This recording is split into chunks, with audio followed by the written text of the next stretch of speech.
Rain whispered against the glass, steady, mournful, like some forgotten song written by ghosts.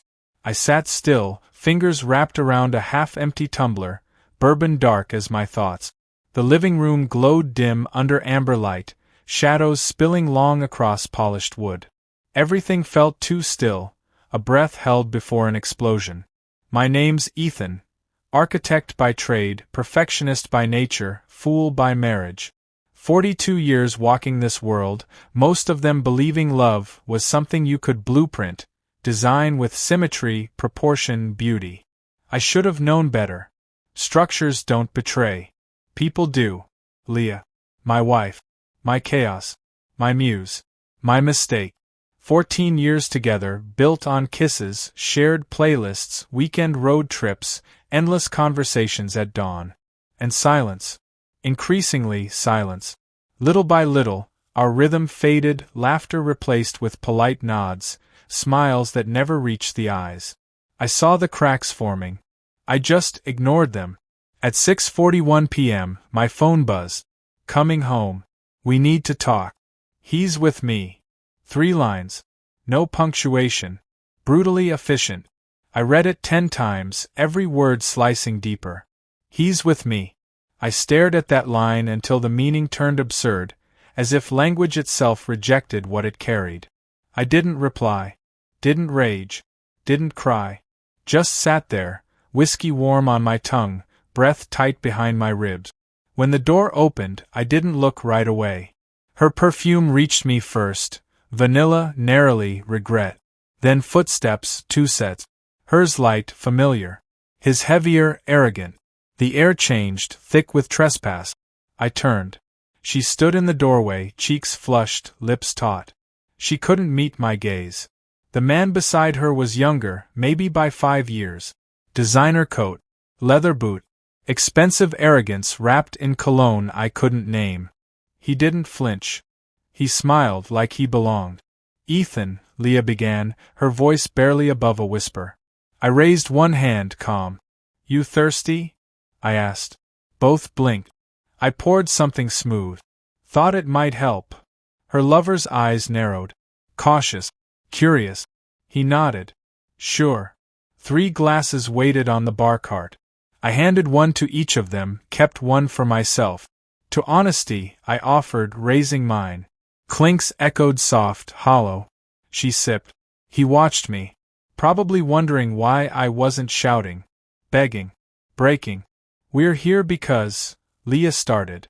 You're leaving, I interrupted gently. She nodded, eyes misting. It's not about anger. It's about desire, I said. She looked surprised. It's okay, I continued, smiling thinly. Desire rewrites rules. I understand. Her lover chuckled, low, smug. That sound. It almost woke something dangerous inside me. Almost. Instead, I stepped toward the drawer near my desk. Pulled out a thick envelope, crisp and sealed. Before you walk away, I said, placing it on the table between us, you should read this. He leaned forward. Leah hesitated. I drank the rest of my bourbon. Then I smiled. Because while they had passion, secrets, and bravado, I had preparation. Rain whispered against the glass, steady, mournful, like some forgotten song written by ghosts. I sat still, fingers wrapped around a half-empty tumbler, bourbon dark as my thoughts. The living room glowed dim under amber light, shadows spilling long across polished wood. Everything felt too still, a breath held before an explosion. My name's Ethan, architect by trade, perfectionist by nature, fool by marriage.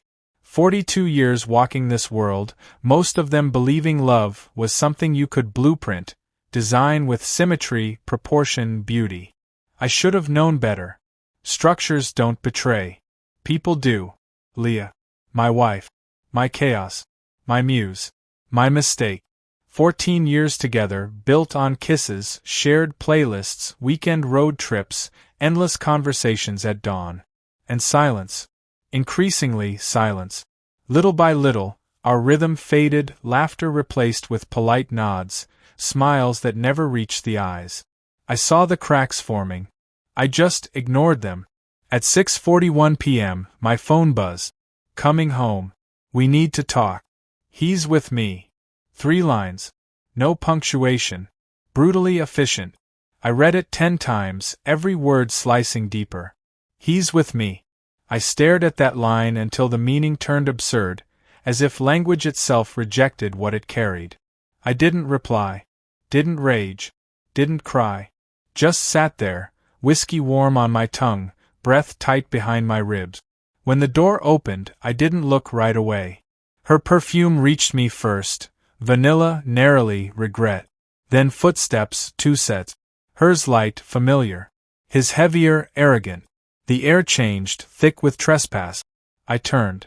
She stood in the doorway, cheeks flushed, lips taut. She couldn't meet my gaze. The man beside her was younger, maybe by 5 years. Designer coat. Leather boot. Expensive arrogance wrapped in cologne I couldn't name. He didn't flinch. He smiled like he belonged. Ethan, Leah began, her voice barely above a whisper. I raised one hand, calm. You thirsty? I asked. Both blinked. I poured something smooth. Thought it might help. Her lover's eyes narrowed. Cautious. Curious. He nodded. Sure. 3 glasses waited on the bar cart. I handed one to each of them, kept one for myself. To honesty, I offered, raising mine. Clinks echoed soft, hollow. She sipped. He watched me, probably wondering why I wasn't shouting, begging, breaking. We're here because, Leah started. You're leaving, I interrupted gently. She nodded, eyes misting. It's not about anger. It's about desire, I said. She looked surprised. It's okay, I continued, smiling thinly. Desire rewrites rules. I understand. Her lover chuckled, low, smug. That sound. It almost woke something dangerous inside me. Almost. Instead, I stepped toward the drawer near my desk. Pulled out a thick envelope, crisp and sealed. Before you walk away, I said, placing it on the table between us, you should read this. He leaned forward. Leah hesitated. I drank the rest of my bourbon. Then I smiled. Because while they had passion, secrets, and bravado, I had preparation. Neither of them moved. Leah's fingers hovered inches above the envelope, trembling. Her lover, smug moments ago, now wore a different expression, narrowed eyes, jaw clenched. Something primal stirred in the air, no longer arrogance or guilt, but caution. I didn't rush them. I returned to my chair, legs crossed, swirling melted ice in my glass. That envelope, cream-colored, thick, sealed with wax, it wasn't threatening. It was elegant. But what it contained, that was another matter. Leah finally picked it up. Her hands shook slightly as she broke the seal.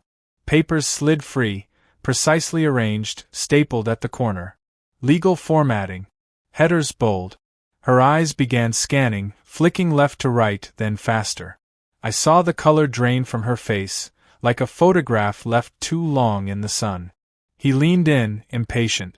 What's that? He asked. She didn't answer. I did. Let me summarize, I said evenly. 4 months ago, I hired a private firm, surveillance, digital tracking, forensics. Discreet. Expensive. Worth every penny.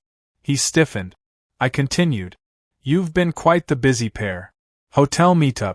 Car rendezvous. That time in Chicago when she said it was a business retreat, that was bold. Didn't expect security footage from that rooftop bar to survive, did you? He stood suddenly. You spying on your wife? I smiled. I'm protecting my assets. He looked toward Leah, unsure now. She avoided his gaze. That document, I said, pointing, is a pre-divorce packet. Filed, time-stamped. It includes a detailed affair timeline, financial transfers, photographs, audio transcripts, even a notarized copy of your shared lease agreement in his name. Leah's breath caught. His voice cracked. You're bluffing. No, I replied, rising slowly. You came here believing you held the upper hand. I'm simply showing you how mistaken that was. He turned to Leah. Did you know he knew? She didn't speak. just clutched the papers tighter, eyes wide. See, I added, you might have thought this story ends with me on my knees, begging her to stay. But I wrote the ending months ago. I own the house, the cars. Most of our shared accounts are already frozen. The prenup? Ironclad. And adulterous grounds nullify her claim to spousal support. He blinked. She said. She lied, I cut in. Like she lied to me.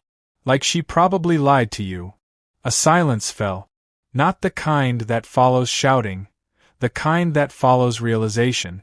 The slow, painful dawning of a truth you didn't prepare for. Leah sat down, papers limp in her lap. You knew this whole time? She whispered. I nodded. Why didn't you say anything? I refilled my glass. Because timing, I said, is everything. Her lover looked ready to speak, to yell, to threaten, but thought better of it. That pleased me. You came here expecting surrender, I told them. Instead, I'm offering mercy. I raised the bottle.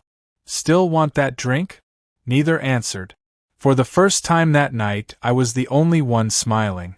Silence dragged like wet rope through the room, thick, strangling, almost sacred in its stillness. Leah hadn't spoken in minutes. Her lover, still unnamed like a shadow without substance, paced near the fireplace, jaw set, hands twitching. Rage bubbled behind his eyes, but he didn't know where to place it. On me? Her? Himself?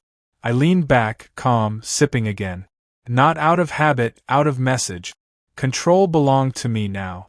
I'm not here to ruin you, I said gently, eyes on Leah. Not completely. But I will correct the narrative. Her gaze flicked up. Still watery. Still broken. What narrative? That I was blind, I said. That I didn't see you pull away. That I didn't feel the change in your kiss, the emptiness in your hug. You thought you were careful. You weren't. She said nothing. That hurt more than if she screamed. I turned to him. What's your name? He blinked. Nathan. Of course it is, I muttered, as if the name itself was a cliché. I approached slowly. Not threatening, just deliberate. Nathan, I want you to understand something very clearly. I'm not interested in revenge. I'm interested in leverage.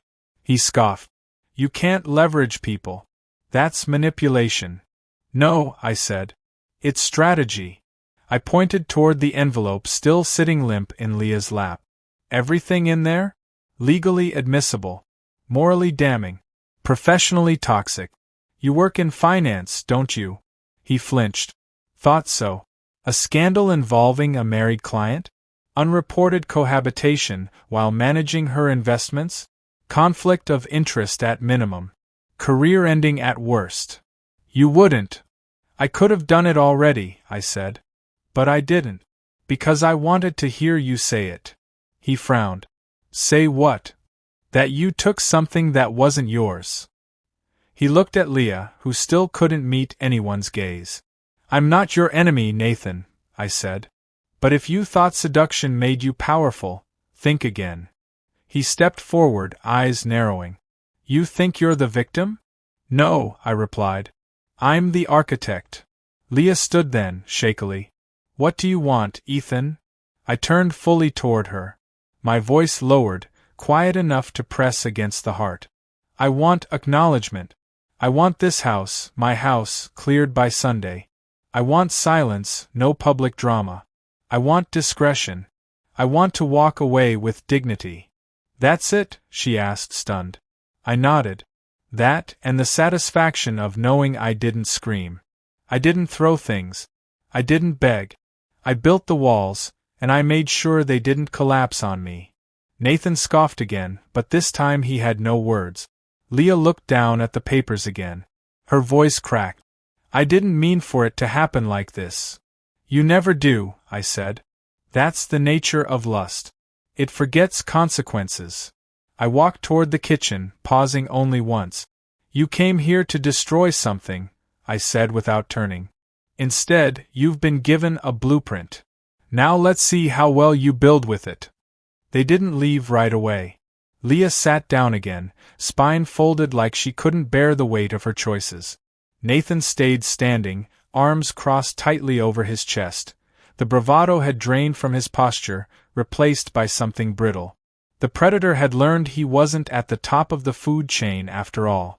I washed my glass in the sink. Ran hot water. Let the steam blur my reflection on the kitchen window. Behind me, neither spoke, as though words were too expensive now. Only guilt was free. The house had never been quiet like this. Even in arguments there was life. Now everything felt hollow, walls that once heard laughter now hosting ghosts. I didn't want this. But I wouldn't be the one begging for what was already lost. Leah broke the silence. Why didn't you fight for me sooner? I turned, drying the glass with a towel. Because you were already gone. I was just waiting for you to tell me. She flinched. That's not true. It is. I stopped being your first thought in the morning. You flinched when I touched you. You avoided eye contact when you lied about where you'd been. You stopped dancing when I played our song. She looked like someone drowning in memories she thought she buried. I felt alone. So you filled the emptiness with someone else, I said, nodding toward Nathan. That was your solution. Her voice cracked. I didn't plan for this. Lust never submits to plans, I replied. It's chaos dressed as chemistry. Nathan spoke up. Look, man, Ethan, I didn't come here to ruin anything. We're in love. I walked toward him. Slowly. No threat, just gravity. No, Nathan. You're in heat. There's a difference. His jaw tensed. You don't know how she feels. You're right, I said. Because she stopped telling me. I turned back to Leah. But I know how I feel. And I know what I deserve. She wiped a tear with the back of her hand. Do you really think I'm a monster? No, I said gently. You're human. Flawed. Weak in moments that mattered. I walked into the hallway and opened the closet. Pulled out the small suitcase I'd packed earlier. It was always going to end like this, not with violence, not with tears, but with bags and documents and silence. I placed it by the door. You'll both be out by Sunday, I said. No lawyers. No shouting matches. You keep your secrets. I keep my dignity.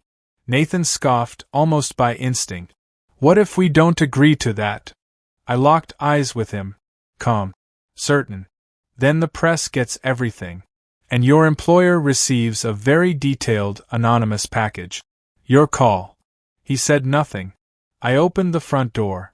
Now go. Leah hesitated. Looked back once. 1,000 words trapped in her throat. But none escaped.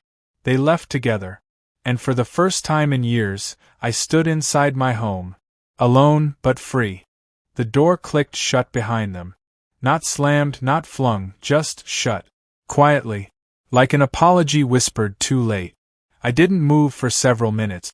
My hand still rested on the handle, breath steady, heart surprisingly calm. Not numb, no. This wasn't numbness. This was clarity. The kind that comes only after the fire dies and you're left to examine the wreckage in daylight. The house echoed again. Not with footsteps or voices, but with absence. No keys clinking on the counter. No perfume lingering in the hallway. No shared laughter bouncing off the kitchen tiles. Just me and the truth. I walked through each room like it was a crime scene. Our bedroom, hers no longer, was tidy, untouched. But I saw it differently now. The bedspread we once chose together now looked foreign. The picture frames mocked me. Even the little dent in the dresser, from when she tripped while dancing, felt like a scar I didn't ask for. Every corner whispered, "How did you not know?" But I did know. Deep down, I had known for months. I just didn't want to see it. People think betrayal comes like lightning, fast, shocking, unmistakable. But sometimes it comes like rot. Slow. Silent. Smiling while it spreads. I stepped into the office. My sanctuary. A desk full of sketches, models, plans. The language of order.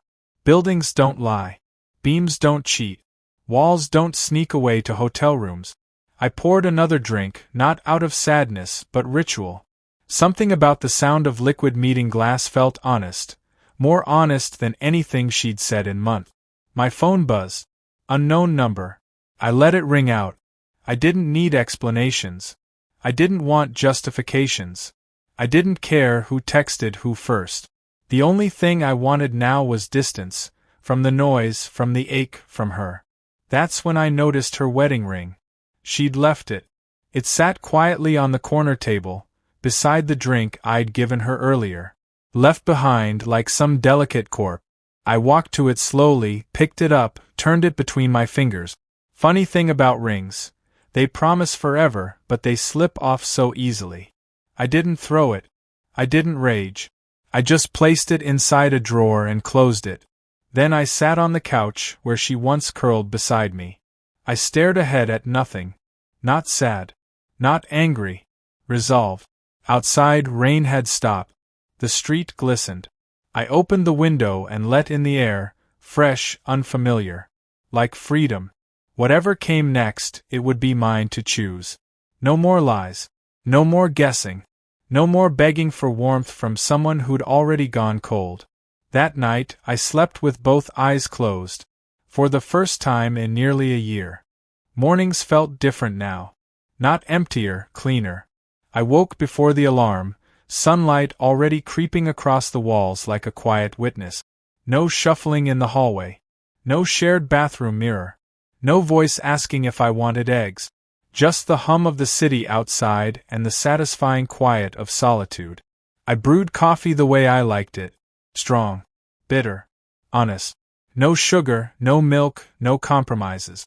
The papers were gone from the table. I'd filed them away, signed and sealed. The envelope she brought, the one declaring her intentions, ended up in the fireplace. I didn't burn it out of spite. I burned it out of ceremony. That moment needed closure. Ash made sense. Sunday came. The deadline. I expected complications. Maybe tears. Maybe second thoughts. But they never returned. No knocks. No calls. No key turning in the lock. Just space. And space became sacred. I started rearranging the house. Not for distraction, for reclamation. Her studio became my reading room.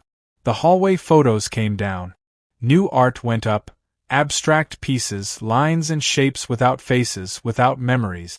Even the scent changed. Candles she hated. Incense I'd stopped using.